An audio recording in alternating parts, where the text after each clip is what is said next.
Hi guys and welcome back to the YouTube channel of Legal Edge After College. UGC net law का paper अभी अभी हुआ है और जैसे कि आपको पता होगा रिजल्ट आया है, दिसंबर मंथ में हुआ है और अब जून मंथ में इसका जो इस साल का फर्स्ट अटेम्प्ट है वो स्केड्यूल्ड है। ये साल में 2 बार होने वाला एग्जामिनेशन है और इसके एलिजिबिलिटी क्राइटेरिया को लेके आपके दिमाग में बहुत सारे डाउट्स होंगे वेदर आई एम एलिजिबल और not to appear into this examination. तो आज इस स्पेसिफिक वीडियो में मैं आपके सारे डाउट्स क्लियर करने वाली हूँ with respect to eligibility regarding UGC NET law everyone. तो फटाफट जाओ ये वीडियो उन सब बच्चों के साथ शेयर कर दो जो यूजीसी नेट की तैयारी कर रहे हैं और जो कंफ्यूज्ड हैं कि वो कौन से अटेम्प्ट में एलिजिबल होंगे to write this examination.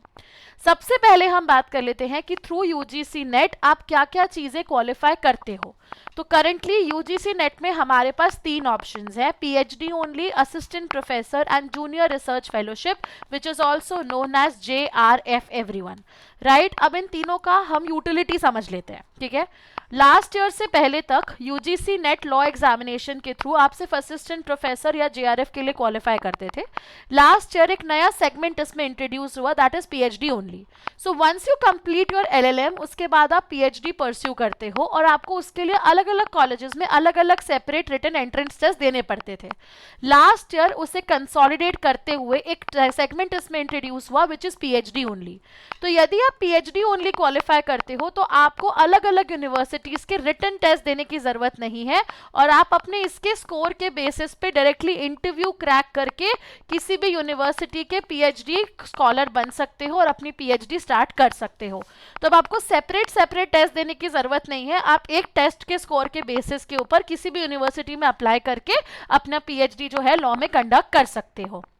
Then second level of qualification here is assistant professor. यदि आपको किसी भी कॉलेज किसी भी यूनिवर्सिटी के अंदर असिस्टेंट प्रोफेसर की जॉब कंडक्ट करनी है लॉ के फील्ड के अंदर तो आपको assistant professor that is UGC NET qualify करना पड़ेगा। एंड बहुत अच्छी सेइंग है इसके लिए, once a NET always a NET. तो यदि एक बार आपने इस एग्जाम को क्वालिफाई कर लिया तो आप हमेशा एलिजिबल होगे टू, मतलब वो यूजीसी नेट का जो सर्टिफिकेट आपको मिलेगा आपके लिए वो हमेशा वैलिड रहेगा, आपको बार बार नेट क्वालिफाई करने की जरूरत नहीं है। सो दिस असिस्टेंट प्रोफेसरशिप का जो स्कोप है this gives you eligibility to work as an assistant professor in any of the university और colleges teaching law everyone. Right, the third category जिसका कट ऑफ सबसे हाई जाता है वो है जूनियर रिसर्च फेलोशिप। ठीक है, जूनियर रिसर्च फेलोशिप जिसे हम JRF भी बोलते हैं एवरीवन, ये एक स्पेसिफिक क्वालिफाइंग क्या कहना चाहिए, आपको गवर्नमेंट ग्रांट के ऊपर पीएचडी करने का मौका देता है। यदि आप JRF क्वालिफाई कर लेते हो तो ऑटोमेटिकली आप असिस्टेंट प्रोफेसर के लिए तो क्वालिफाई हो ही जा रहे हो, साथ में आपको 30 to 35,000 रुपीज की पर मंथ ग्रांट मिलेगी टू कंडक्ट योर पीएचडी। तो ये बहुत ही विन विन सिचुएशंस है। ठीक है, अब यदि मैं इन तीनों की एलिजिबिलिटी की बात करूं एवरीवन, तो आप इस एग्जाम को लिखने के लिए एलिजिबल ही तब होगे जब आपके पास एक मास्टर डिग्री हो दैट इज LLM। ठीक है, सिर्फ LLB डिग्री के बेसिस पर आप यूजीसी नेट को क्वालिफाई कर भी लेते हैं तो वो वैलिड क्वालिफिकेशन नहीं माना जा सकता। चाहे पीएचडी ओनली हो, चाहे यूजीसी नेट हो, असिस्टेंट प्रोफेसरशिप हो या फिर JRF हो, तीनों के लिए it's mandatory for you that you have to have a valid LLM degree. ठीक है, LLM masters degree is a mandate when you want to qualify either of these 3 segments of UGC NET everyone. ठीक है, UGC NET law exam के लिए आपको तीनों segments qualify करना mandatory है। अब आपका LLM में मिनिमम 55% एग्रीगेट मार्क्स होना चाहिए for general category and for all the reserve category the minimum qualifying criteria is 50%। अब क्वेश्चन दिमाग में ये आएगा कि मैम इसका मतलब है कि मैं LLB कंप्लीट करने के बाद जब तक LLM में एडमिशन नहीं ले रही हूँ क्या तब तक मैं एलिजिबल ही नहीं हूँ to write this specific examination. तो देखो मैं तुम्हारा कंफ्यूजन क्लियर करती हूँ, तुम्हें यूजीसी नेट का सर्टिफिकेट चाहिए, चाहे JRF हो चाहे असिस्टेंट प्रोफेसरशिप हो, तो तुम्हारे हाथ में मिनिमम 55% एग्रीगेट मार्क्स की डिग्री होनी चाहिए if you belong to general category या EWS, और मिनिमम 50% की डिग्री होनी चाहिए। इससे ये फंडा तो एकदम क्लियर हो गया कि जस्ट आफ्टर LLB आप अपना LLM आप अपना यूजीसी नेट क्वालिफाई कर भी लोगे तो आप एलिजिबल नहीं होगे, वो वैलिड सर्टिफिकेट नहीं माना जा सकता। एटलीस्ट उसके तुरंत बाद आप पीएचडी ओनली में या JRF के अंदर आप अपना एनरोलमेंट नहीं कर सकते। ठीक है, तो फिर मैं कब इस एग्जाम को लिख सकती हूँ, ठीक है, ये समझ लेते हैं। सबसे पहले जो फाइनल ईयर स्टूडेंट्स हैं, ठीक है, किसके फाइनल ईयर स्टूडेंट्स, जो अपने LLM डिग्री के हैं। ठीक है, नाउ सी रूल ये बोलता है कि जिस दिन आप नेट क्वालिफाई करते हो उसके 2 years के अंदर अंदर आपके पास प्रॉपर डिक्लेरेशन ऑफ रिजल्ट होना चाहिए. So as an awaiting candidate, ठीक है, ऐसा कैंडिडेट जो अब LLM करने जा रहा है, ठीक है, LLB कंप्लीट करने से पहले तो ये पेपर दे ही नहीं सकते, फर्स्ट पॉइंट. सेकेंड पॉइंट, यदि आप LLM करने अभी जा रहे हो और आप यदि 1 year LLM कर रहे हो तो आप जून अटेम्प्ट से पेपर लिखना स्टार्ट कर दो.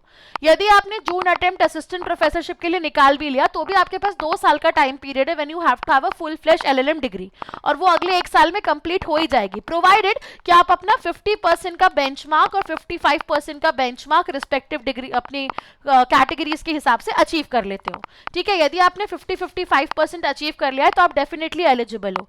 तो as a final year student जो कि LLM के फाइनल सेमेस्टर में है, आप पेपर लिख सकते हो. आप LLM करने जा रहे हो 1 year का तो भी आप अपने फर्स्ट सेमेस्टर में पेपर लिख सकते हो. और यदि आप ऐसे स्टूडेंट हो जिसने एग्जाम लिख लिए फाइनल ईयर के और अपना रिजल्ट अवेट कर रहे हो तो भी आप प्रोविजनली अप्लाई कर सकते हो. जो रूल है वो ये बोलता है कि आपकी जो डिग्री है वो 2 साल के अंदर अंदर from the declaration of the result complete हो जानी चाहिए. That's it. That is what is the bare minimum requirement here for a final year student everybody. So this is how आप अपनी LLB डिग्री में रहते हुए तो अपियर नहीं कर सकते UGC नेट में, लेकिन आप अपने LLM डिग्री में रहते हुए as a student, as an appearing student definitely NET में बैठ सकते हो और इसे क्वालिफाई भी कर सकते हो. अब एक मेजर डाउट जो और तुम्हारे दिमाग में होगा वो हो सकता है with respect to the age criteria everyone. ठीक है, तो देखा जाए तो UGC नेट के लिए कोई भी अपर एज लिमिट नहीं है. आप कभी भी इस एग्जाम को निकाल सकते हैं, किसी भी एज ग्रुप में निकाल सकते हैं. But when it comes to JRF everyone, ठीक है, फॉर अ जनरल कैटेगरी आपका मैक्सिमम एज 30 years होना चाहिए on the first day of the month of the exam. तो फॉर एग्जाम्पल यदि जून में पेपर हो रहा है 2026 में, तो इसके फर्स्ट डे पे आपकी जो एज है वो 30 years से कम की होनी चाहिए. That's it. That is what is the bare minimum requirement here.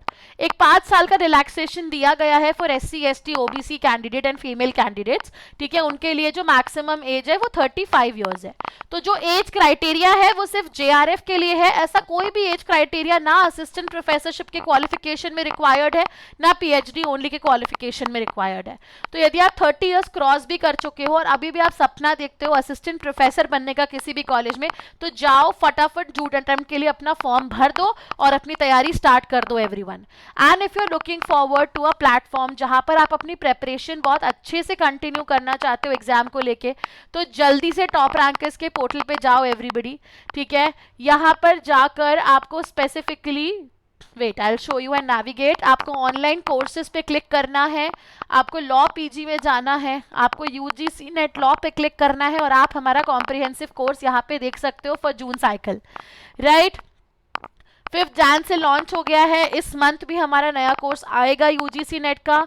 यहाँ पे आपको पूरा कंटेंट मिल जाएगा. आपके पास रैंकर स्टडी मटेरियल का भी ऑप्शन है. रेगुलर बेसिस पे लाइव क्लासेस इन सेशंस के अंदर चल रही हैं. इवनिंग में हमारी क्लासेस होती है तो आप अपने अदर एंगेजमेंट्स के साथ भी इन सेशंस को बहुत अच्छे से देख सकते हैं. राइट, आप अपनी वीडियोस देख सकते हैं, आप स्टडी मटेरियल्स देख सकते हैं, आपके पास पूरा कंटेंट अवेलेबल है, आपके पास प्रीवियस ईयर पेपर्स अवेलेबल है, आपके पास 1-to-1 मेंटरशिप का ऑप्शन अवेलेबल है इन दिस कोर्स एवरीवन. तो किस चीज का वेट कर रहे हो? जाओ पोर्टल को देखो और फटाफट जाके एनरोल कर लो. यदि बेस्ट डिस्काउंट्स चाहिए तो 6363286363 पे कॉल करना मत भूलना. Plus if you are an LEAC YT student, आप हमारा ये कूपन कोड यूज करके 10% ऑफ भी अवेल कर सकते हो on all of our LEAC courses everyone. So that's it for this specific video everybody. All the best and take care, and do not forget to follow us on Telegram, Instagram, YouTube and TR Law community everybody. All the best and take care.